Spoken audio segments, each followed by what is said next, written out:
Assalamualaikum everyone. Welcome to our new vlog. Basically new vlog না আমরা একটা যেহেতু আমি গত ভিডিওতে বলেছিলাম আমরা একটা সিরিজ অফ ভিডিওস করছি অস্ট্রিয়ার application process and visa overall detail process নিয়ে। তো আজকে আমাদের সেটার সেকেন্ড ব্লগ।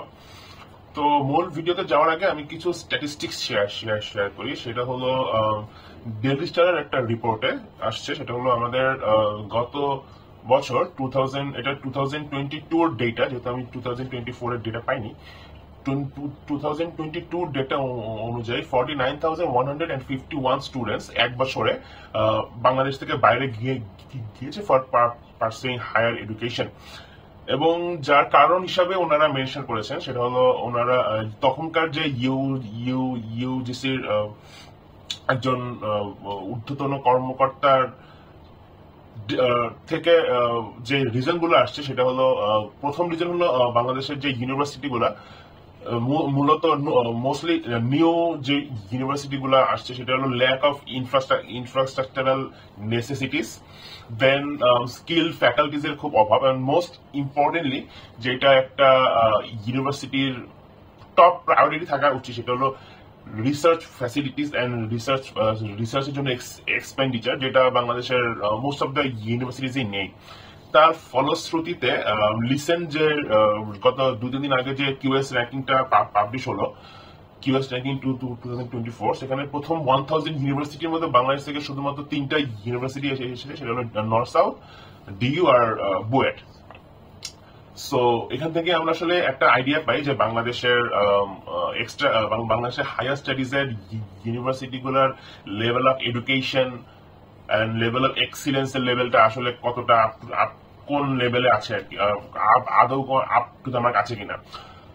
সো এই টেন্ডেন্সি থেকেই for achieving quality education and to have a secure life আমাদের টিনেজারদের মধ্যে বা আমাদের যারা স্কুল পাস আউট বা ইউনিভার্সিটি ব্যাচেলর কমপ্লিট করা যারা আমাদের মধ্যে একটা টেন্ডেন্সি গ্রো করেছে যে আমরা বাইরে যাব ফর হায়ার এডুকেশন, এবং যদি পসিবল হয় সেখানে আমরা সেটেল ডাউন করবো। হ্যাভিং সেড দ্যাট, আমরা যদি রেশিওতে যাই কোন দেশে বেশি মানুষ গিয়েছে তাহলে সেই রিপোর্ট অনুযায়ী আমরা দেখতে পারি সবচেয়ে বেশি পোর্শন অফ মানুষ গিয়েছে ইউএই তে, United Arab Emirates, which is obvious Muslim countries. তো ওইসব দেশে আমাদের যারা ইসলামিক এডুকেশন বা এই ট্র্যাকে যারা রিলিজিয়াস ট্র্যাকে যারা পড়াশোনা করতে চায় তারা মূলত গিয়েছে মাদ্রাসা ব্যাকগ্রাউন্ডের স্টুডেন্টরা। দেন সেকেন্ডে আছে ইউএসএ, সেখানে 8,665 স্টুডেন্টস গিয়েছে। দেন সেকেন্ডে আছে মালয়েশিয়া এবং থার্ডে অস্ট্রেলিয়া, এবং এরপরে বাকি দেশগুলো। এখন প্রশ্ন আসছে যে তাহলে আমি আমার ভিডিওতে বা আমি নিজে পার্সোনালি এইসব দেশকে চুজ না করে কেন আমি অস্ট্রিয়াকে চুজ করলাম। এটার রিজনটা আমি প্রথম ব্লগে বলেছি, আর ইন ওয়ান সেন্টেন্স যদি আমাকে বলতে চান তাহলে দুইটা রিজন। একটা হলো অস্ট্রিয়াতে এডুকেশন ফ্রি, এখন পর্যন্ত ফ্রি আছে, পাবলিক ইউনিভার্সিটি গুলোতে টিউশন ফিজ নেই বাংলাদেশের স্টুডেন্টদের জন্য। মিনিমাল একটা অ্যামাউন্ট স্টুডেন্ট অ্যাক্টিভিটি ফি হিসেবে দিতে হয়, যেটা খুবই লো কস্ট। আর যেহেতু সেনজেন কান্ট্রি, তো একটা কান্ট্রি যে ভিসা মানে 30টা দেশের অ্যাক্সেস, এখন পর্যন্ত 30টা দেশ, এরপরে আরো বাড়বে হোপফুলি। সো এগুলোর রিজনের জন্য আমি মনে করি যে অস্ট্রিয়া বাংলাদেশের যে কোনো স্টুডেন্টদের জন্য, যেহেতু আমাদের মধ্যে একটা টেন্ডেন্সি আছে বাইরে পড়ার, সো বাকি দেশগুলোর চেয়ে আমি অস্ট্রিয়াকে এই জন্য আগে রাখবো। সো কিছু স্ট্যাটিস্টিক্স দিয়ে রাখলাম। এখন আমরা মূল ভিডিওতে আসি। আজকের ভিডিওটা হলো মূলত আমাদের যে কি ডকুমেন্টস লাগবে অস্ট্রিয়াতে অ্যাপ্লাই করতে, মানে ইউনিভার্সিটিতে অ্যাপ্লাই করতে এবং ভিসার জন্য অ্যাপ্লাই করতে, এবং লিগালাইজেশন প্রসেস। আমি আগের ভিডিওতে বলেছিলাম যে আমরা যখন অস্ট্রিয়াতে বা যে কোনো সেনজেন কান্ট্রিতে অ্যাপ্লাই করবো তখন আমাদের ডকুমেন্ট গুলোকে লিগালাইজ করতে হবে। আর লিগালাইজ করা মূলত আমাদের দেশের যে মূলত ইউনিভার্সিটি ডিগ্রিজ গুলো, আমাদের লাস্ট ডিগ্রিজ যে ডকুমেন্ট গুলা, for example certificate and transcript, সেটাকে অস্ট্রিয়ার গভর্নমেন্টকে দিয়ে ভেরিফাই করার একটা প্রসেস, অস্ট্রিয়ার হায়ার অথরিটিকে দিয়ে ভেরিফাই করার একটা প্রসেস, সেটাই হলো লিগালাইজেশন। লিগালাইজেশন প্রসেসটাতে আমি একটু পরে আসছি। প্রথমে আমি আমাদের কি কি ডকুমেন্ট লাগবে সেগুলো নিয়ে একটা ক্লিয়ার আইডিয়া দেওয়ার চেষ্টা করছি। রিকোয়ার্ড ডকুমেন্টকে আমি দুইটা ভাগে ক্লাসিফাই করেছি। সেটা হলো, প্রথমটা হলো documents for university application, and the next one is document for the visa application. Visa application নিয়ে আমি যদিও একটা এন্টায়ার ভিডিও রেখেছি, আমাদের শেষের দিকে ভিডিও আসবে, আমাদের সিরিজের শেষের দিকে পুরো ভিসা অ্যাপ্লিকেশন প্রসেসটা, ওখানে আমি ডকুমেন্টগুলোকে নিয়ে ডিটেল ডিসকাস করব।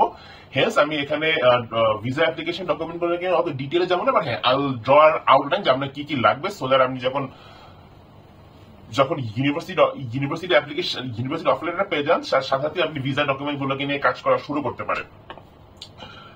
তো আপনার ইউনিভার্সিটিতে অ্যাপ্লিকেশন করার জন্য প্রথমে আপনার লাগবে একটা ভ্যালিড পাসপোর্ট। আপনাদের কাছে অনেকের কাছে পাসপোর্ট আছে বা অনেকের কাছে নাই, বাট আই উড সাজেস্ট যে একটা 10 ইয়ার্স এর ভ্যালিডিটি আছে এমন একটা পাসপোর্ট হাতে রাখা ভালো। কারণ আমাদের দেখা গেল আমরা যদি বাইরে সেটে হতে যাই, তো মাঝখানে যদি পাসপোর্টের ডেট এক্সপায়ার হতে, তাহলে আমাদের আবার রিঅ্যাপ্লাই করতে হবে, which is a tiresome process. So 10 years এর ভ্যালিডিটি আছে এমন একটা পাসপোর্ট নিয়ে অ্যাপ্লাই শুরু করা ভালো। আর আপনি যে কোনো ইউনিভার্সিটি যখন অ্যাপ্লাই করবেন, আপনার on the first run, on the first go আপনাকে একটা আইডেন্টিটি ডকুমেন্ট সাবমিট করতে হয়।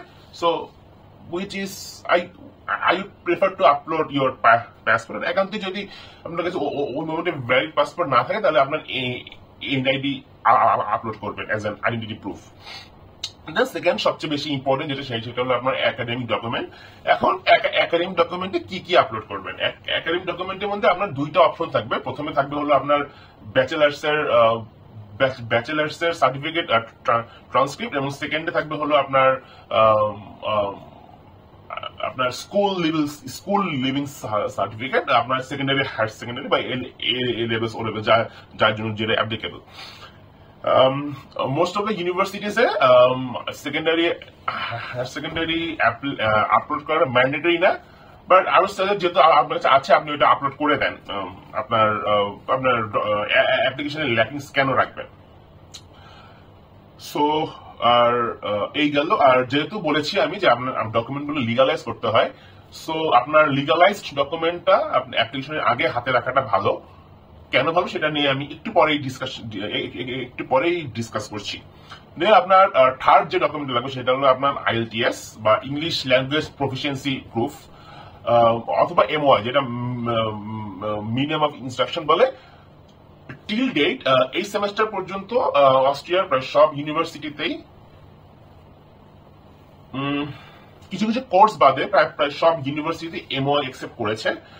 বাট আমি জানি না পরবর্তী সেমেস্টার গুলোতে এটা থাকবে কিনা, বাট যদি MOI উঠায় দেয় তাহলে আপনার IELTS করতেই হবে। আর IELTS থাকলে তো আপনার IELTS দিয়ে সবসময় অ্যাপ্লাই করতে পারবেন, এমন কখনই হবে না যে ওরা IELTS চাচ্ছে না। সো আপনার IELTS করে রাখা ভালো। এখন কোয়েশ্চেন থাকতে পারে যে ভাই কত স্কোর আমার রাখতে হবে? To be on the safest side আপনার 6 থেকে 6.5 রাখেন। আর কিছু কিছু ইউনিভার্সিটিতে কিছু কিছু সাবজেক্ট 7 বা 7.5 চায়। তো বেটার আপনি যখন ইউনিভার্সিটি চুজ করবেন, তখন আপনার যে প্রেফার্ড সাবজেক্টে আপনি যাবেন, সেই সাবজেক্টের ওয়েবসাইটে ওরা ডিটেইলে ওদের রিকোয়ারমেন্ট গুলো দিয়ে দেয়। সো সেটা চেক করে নিয়ে আপনার IELTS এর প্রিপারেশন, সেই অনুযায়ী আপনার IELTS এর প্রিপারেশনটা নেওয়া ভালো। তবে রাফলি 6 to 6.5 অস্ট্রেলিয়ার অন অ্যান এভারেজ প্রায় সব ইউনিভার্সিটি অ্যাপ্লাই করা চায়। কিছু এক্সেপশন আছে যেটা আমি অলরেডি বললাম। সো MOI দিয়ে I won't recommend anyone to apply. আপনার IELTS টা করেই তারপরে অ্যাপ্লিকেশনটা শুরু করা উচিত। দেন আপনার এক্সপেরিয়েন্স সার্টিফিকেট লাগে। এক্সপেরিয়েন্স সার্টিফিকেটটা ম্যান্ডেটরি না, বাট আপনার যদি থাকে সেটা আপনার অ্যাপ্লিকেশনটাকে বুস্ট করবে। এক্সপেরিয়েন্স সার্টিফিকেট তো আপনি বুঝতে পারছেন যে আপনার যে ওয়ার্ক এক্সপেরিয়েন্স, আপনি ব্যাচেলার করার পরে আপনি যেসব জায়গায় কাজ করেছেন, আপনার প্রফেশনাল ক্যারিয়ারে একটা প্রুফ আর কি। দেন আপনার যদি কোনো এক্সট্রা কারিকুলার অ্যাক্টিভিটিস থাকে সেটাকে আপনি আপলোড করতে পারেন। সেটা আদার্স নামে একটা সেকশন থাকে ইউনিভার্সিটি পোর্টালে, আদার্স থেকে আপনি এটাকে আপলোড করতে পারেন। দেন লেটার অফ মোটিভেশন, বা এটাকে অনেক জায়গায় SOP বলে, বা এটাকে ডিফারেন্ট নেমে অনেক সময় ডিফারেন্ট নেমে এটাকে ডাকা হয়।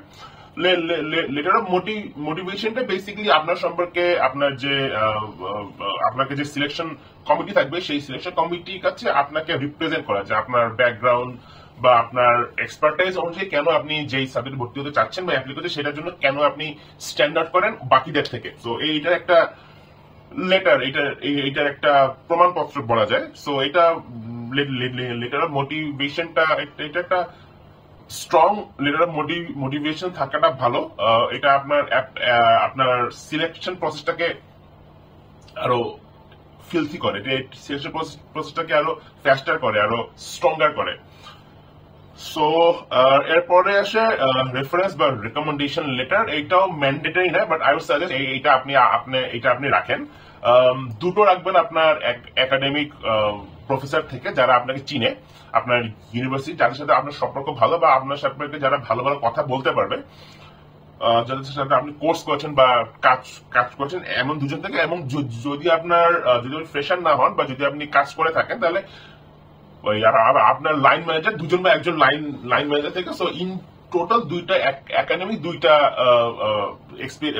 জব রেকমেন্ডেশন লেটার, 4টা রেকমেন্ডেশন লেটার হাতে রাখা ভালো। এবং অবশ্যই যদি আপনি এটা জোগাড় করতে পারেন তাহলে এটা অবশ্যই আপলোড করবেন। সো এই গেল মোটামুটি আপনার ইউনিভার্সিটি অ্যাপ্লিকেশনের জন্য যেসব ডকুমেন্ট গুলো লাগবে। আমি প্রত্যেকটার নাম আমি এখানে লিস্টে এখানে স্ক্রিনে লিখে দিব। দেন সেকেন্ড পার্টে ভিসা অ্যাপ্লিকেশন। ভিসা অ্যাপ্লিকেশনের জন্য আমি আগেই বলেছি যে আমাদের পুরো একটা এন্টার ভিডিও সেকশনই আসবে ভিসা অ্যাপ্লিকেশন নিয়ে। সো সেখানে আমি ডিটেলে বলবো, বাট আমি স্ক্রিনে নামগুলো লিখে দিব এখন কি কি লাগবে। তো ভিসা অ্যাপ্লিকেশন জন্য আমাদের প্রথম যেটা লাগবে সেটা হলো visa application form, Australia NAG form বলে। দেন পুলিশ ক্লিয়ারেন্স সার্টিফিকেট লাগবে, যে আপনার নামে আপনার দেশে কোনো ক্রিমিনাল অফেন্স নেই, সেটা একটা ডিক্লারেশন আপনার থানা থেকে দেয়, পুলিশ ক্লিয়ারেন্স লাগবে। একটা হেলথ ইন্স্যুরেন্স লাগবে। দেন আপনার accommodation paper, accommodation contract paper, আপনি অস্ট্রেলিয়া গিয়ে কোথায় উঠবেন বা সেখানে 6 মাস থেকে 1 বছরের একটা অ্যাকোমোডেশন কন্ট্রাক্ট পেপার দিতে হয়। দেন আপনার স্পন্সর ডকুমেন্ট, আপনাকে কে স্পন্সর করবে, তার ইনকাম কিভাবে আসছে, টাকাটা কতদিন ধরে আছে। সো এটা একটা সাপোর্টিং ডকুমেন্ট লাগে। দেন স্পন্সর এফিডেভিট, যে আপনার স্পন্সর, আপনি যে টাকাটা ব্যাংকে শো করেছেন সেই টাকাটা কোন কোন সোর্স থেকে এসেছে, কোন কোন সোর্স থেকে ইনকাম হচ্ছে সেটা একটা প্রুফ। দেন বার্থ সার্টিফিকেট লাগবে। দেন আপনি যদি ম্যারিড হন এবং আপনি যদি স্পাউস নিয়ে অ্যাপ্লাই করেন, তাহলে marriage certificate is a mandatory document, সেটা আপনার লাগবে। বা আপনি যদি ম্যারিড হন বা সিঙ্গেল অ্যাপ্লিকেন্ট হন, তাহলে ম্যারেজ সার্টিফিকেটটা নিয়ে যাবেন। বাট চান্সেস আছে যে আপনার এটা জমা দিতে হবে না, কারণ আমার ক্ষেত্রে সেটা হয় নাই। এই কয়টা ডকুমেন্ট হলো ম্যান্ডেটরি ডকুমেন্ট। আরো তিনটে ডকুমেন্ট আছে সেটা অপশনাল, সেটা আপনি নিয়ে রাখবেন। সেটা হলো nationality certificate, family certificate, citizenship certificate. এখন আই নো ভিডিওর এই মোমেন্টে এসে আপনার কাছে প্রশ্ন আসছে যে আমি এই 3টা ডকুমেন্ট কোথায় পাবো। হ্যাঁ, এই 3টা document along with birth certificate আপনার ওয়ার্ডের যে কাউন্সিলর আছে সেই অফিসে গিয়ে যদি আপনি বলেন যে আমার এই 3টে ডকুমেন্ট লাগবে, তাহলে ওরাই আপনাকে এটা ব্যবস্থাটা করে দেবে। এটা ওদের থেকে, এটা আপনার যে ওয়ার্ড কাউন্সিলর আছে সে আপনাকে সিল এন্ড সাইন দিয়ে ওনার প্যাডে এটা আপনাকে রেডি করে দিবে। সো এই হলো রাফলি একাডেমিক এবং ভিসা অ্যাপ্লিকেশনের জন্য যেসব ডকুমেন্ট গুলো লাগবে সেগুলো। সো এই হলো আমাদের ডকুমেন্টের ডিটেল কি কি লাগবে। ভিসা অ্যাপ্লিকেশনটা আমি এখানে শুধু আপডেট করেছি, কারণ যেহেতু আমি বললাম ভিসা অ্যাপ্লিকেশন নিয়ে পুরো একটা এন্টায়ার ভিডিও বানাবো। So thanks for watching. আপনারা ভিডিও দেখে জানাবেন আমাদের ভিডিও আপনার কাছে কতটা হেল্পফুল ছিল, এবং আমার ভিডিও দেখে অ্যাপ্লিকেশন করতে গিয়ে যদি আপনাদের কোনো কোয়েশ্চেন অ্যাড হয়েছে সেটা অবশ্যই কমেন্ট সেকশনে মেনশন করবেন। আমাদের চ্যানেলটাকে সাবস্ক্রাইব করবেন এবং আমাদের সাথে থাকবেন। ভিডিও কিরকম হলো, যেহেতু আমরা নতুন ভিডিও বানাচ্ছি, সো আপনাদের কাছে কেমন লাগছে সেটা জানাবেন। কোনো সাজেশন থাকলে ইমপ্রুভমেন্ট করার সেটা আমাদেরকে মেনশন করবেন। আমরা অবশ্যই চেষ্টা করবো সেটাকে অ্যাপ্লাই করতে। আমাদের ফেসবুক পেজে লাইক দিবেন এবং যদি ভালো লাগে ভিডিওটি শেয়ার করে দেবেন। আসসালামু আলাইকুম।